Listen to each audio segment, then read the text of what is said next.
Ahí va Efraín Morales, dicen que compró un rancho viejo. Ese no tiene ni para comer. En un pueblo donde la pobreza era sentencia, un hombre sin nada tomó la decisión más absurda de su vida. Compró un rancho viejo, seco y abandonado, y el pueblo entero estalló en burlas. Decían que estaba loco, que había tirado sus últimos pesos a la basura.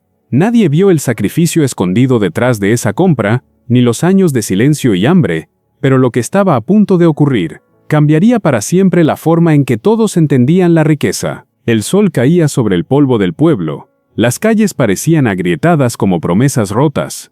En la plaza, varios hombres murmuraban entre risas al escuchar la noticia del día. Efraín Morales compró el rancho viejo, dijo uno con burla abierta en la voz. Ese no tiene ni para comer, respondió otro provocando carcajadas crueles. Para todos, Efraín era el fracaso hecho hombre, pobre, silencioso y olvidable. Había trabajado en todo sin quedarse nunca con nada propio. Mientras ellos hablaban, Efraín caminaba solo por el camino de tierra. Llevaba en la mano la escritura arrugada, pagada con años de sacrificio. El viento levantaba polvo, manchando su ropa gastada y su rostro cansado. Pero en sus ojos había algo nuevo, una decisión que ya no podía deshacer. El rancho apareció al fondo del camino, seco y herido por los años de abandono. La casa de adobe tenía grietas profundas, como si el tiempo la hubiera golpeado sin piedad. El techo vencido dejaba entrar la luz, y también el recuerdo del fracaso ajeno.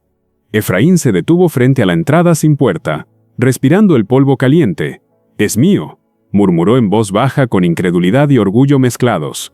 No había agua ni sombra ni señales de vida reciente, solo corrales rotos, alambres oxidados y tierra endurecida por la sequía. Cualquier otro habría dado media vuelta, avergonzado y derrotado, pero Efraín dio un paso adentro, dejando atrás el pueblo y sus risas. En ese silencio absoluto, nació la primera chispa de su verdadera esperanza. La primera noche llegó sin avisar, el cielo se cerró sobre el rancho en ruinas. Efraín dejó su mochila en el suelo. No había cama ni paredes firmes. El viento silbaba entre las grietas trayendo frío y soledad. Se sentó en el piso, sacó una tortilla dura y la partió con cuidado. Comía despacio, como si cada bocado mereciera respeto. El silencio era tan profundo que dolía, solo roto por insectos lejanos. Pensó en el pueblo, en las risas, en las apuestas sobre su fracaso. «Que hablen», susurró, mirando el techo abierto. Por primera vez, nadie podía echarlo, nadie podía humillarlo. Esa noche entendió algo simple: la pobreza también puede ser libertad.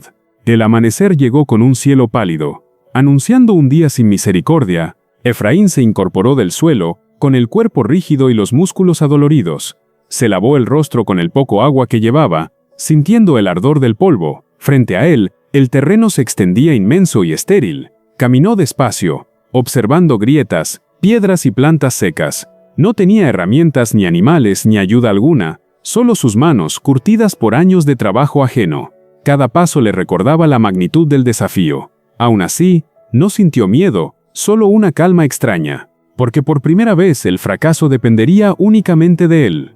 El sol avanzó sin piedad, quemando la tierra y la piel de Efraín. Sus manos escarbaron el suelo, buscando señales invisibles de humedad. Recordó años cargando sacos, levantando casas que nunca serían suyas. Ese cansancio antiguo regresó, pero ahora tenía sentido. Se arrodilló en una hondonada natural, donde la tierra era más oscura. La tocó con los dedos, sintiendo un frescor mínimo pero real. «Aquí hay algo», murmuró, con el corazón acelerado.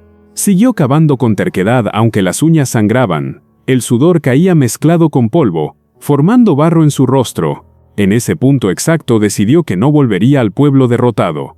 Al caer la tarde, Efraín regresó al pueblo con paso cansado.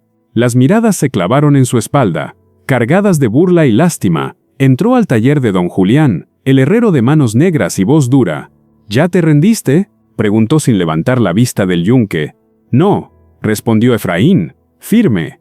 «Vengo a comprar algunas herramientas, pero no tengo mucho dinero». El viejo lo observó en silencio, midiendo su determinación. Le ofreció arreglar bardas, limpiar chatarra, cargar fierros viejos. A cambio recibió una pala torcida y un pico sin mango. Para el pueblo era basura, para Efraín era un comienzo. Esa noche volvió al rancho, sintiendo que algo por fin se movía. El trabajo comenzó antes de que saliera el sol. El aire aún era frío. Efraín hundía el pico en la tierra dura, golpe tras golpe, sin descanso. Las ampollas aparecieron rápido, y luego el ardor constante. Cada impacto levantaba polvo que se pegaba al sudor del rostro. Recordaba las risas del pueblo, usándolas como combustible silencioso. Al tercer día, el sonido cambió. La tierra respondió distinto, se detuvo, respirando agitado, volvió a cavar con las manos. Entonces apareció un hilo oscuro, húmedo, imposible de negar. El agua brotó lentamente como un suspiro de la tierra. Efraín cayó de rodillas llorando porque el rancho estaba vivo. Con piedras sueltas y barro, Efraín construyó una pequeña pila. El agua era poca, pero constante, suficiente para comenzar. Cada noche llenaba su garrafón, como si fuera oro líquido. Cocinaba frijoles simples, agradeciendo cada sorbo. La casa seguía frágil, el techo amenazaba con caer. Salió a buscar láminas viejas, maderas olvidadas, cargaba todo solo, bajo un sol despiadado. En el camino, algunos vecinos se burlaban sin esconderse. Está perdiendo el tiempo, decían, sin saber la verdad. Mientras tanto, el rancho dejaba de ser ruina y empezaba a resistir. Una tarde polvorienta, una figura se acercó por el camino, rompiendo la soledad. Era Clara Ríos, la enfermera del pueblo, con el ceño marcado por preocupación. «Vine a ver si seguías con vida», dijo sin rodeos, bajando de su bicicleta.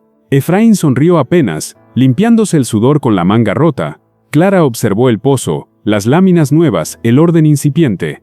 «Todos dicen que estás loco», comentó, bajando la voz. «Siempre lo han dicho», respondió él, sin rencor. Ella curó sus manos heridas con gestos firmes y cuidadosos. «¿Por qué sigues?», preguntó finalmente, mirándolo a los ojos. «Porque aquí nadie me mira por encima», respondió Efraín en calma. El calor de mayo cayó como castigo. El rancho ardía bajo el sol. Efraín adaptó su cuerpo al ritmo de la tierra, trabajando al amanecer. Descansaba cuando el aire quemaba y volvía al caer la tarde. El agua del pozo seguía brotando, lenta pero fiel. Entre piedras secas descubrió plantas resistentes, aferradas a la vida. Las reconoció por trabajos pasados, hierbas que el mercado valoraba. Cortó con cuidado, las secó al viento, aprendiendo sobre la marcha. Caminó kilómetros para venderlas, regresando con pocas monedas. No era riqueza, pero era fruto directo de su esfuerzo, y por primera vez, el rancho comenzó a devolverle lo que él le daba. Las lluvias llegaron sin aviso, golpeando el rancho con furia antigua. El agua corría por la tierra, siguiendo canales improvisados. Las plantas reverdecieron, respondiendo al esfuerzo silencioso. Algunos muros cedieron y el techo volvió a crujir con amenaza. Efraín trabajó sin pausa, reforzando paredes con barro y fe. Una camioneta apareció entre el lodo, deteniéndose frente a la casa. Era don Julián, acompañado de 2 hombres del pueblo. «Venimos a ayudar», dijo breve. Bajando herramientas, trabajaron todo el día, sin burlas ni palabras sobrantes. Esa tarde, Efraín dejó de ser solo el loco del rancho viejo. Meses después, el rancho ya no parecía un error, sino una promesa cumplida. La tierra verdeaba donde antes solo había grietas y polvo. Vecinos llegaban en silencio observando lo que un día despreciaron. Efraín seguía trabajando igual, sin alardes, con las manos firmes. Ya no se escuchaban burlas, solo preguntas y miradas de respeto. Clara lo vio rodeado de hombres que buscaban aprender, no juzgar. «Al final cambiaste todo», dijo ella con emoción contenida. «No», respondió Efraín, mirando la tierra. «Solo trabajé sin rendirme». El rancho viejo dejó de ser una burla y se volvió ejemplo, y el pueblo entendió tarde que la verdadera pobreza era no intentarlo. Efraín comenzó sin nada, pero terminó construyendo mucho más de lo que imaginó. No cambió su destino esperando suerte, lo cambió trabajando cada día. Mientras el pueblo se burlaba, él levantaba futuro con sus propias manos. El rancho viejo no fue un error, fue el punto de partida, porque la verdadera riqueza nace donde otros solo ven ruinas, y el respeto llega cuando el esfuerzo se vuelve visible. Así, el hombre más pobre del pueblo demostró que creer y trabajar puede cambiarlo todo.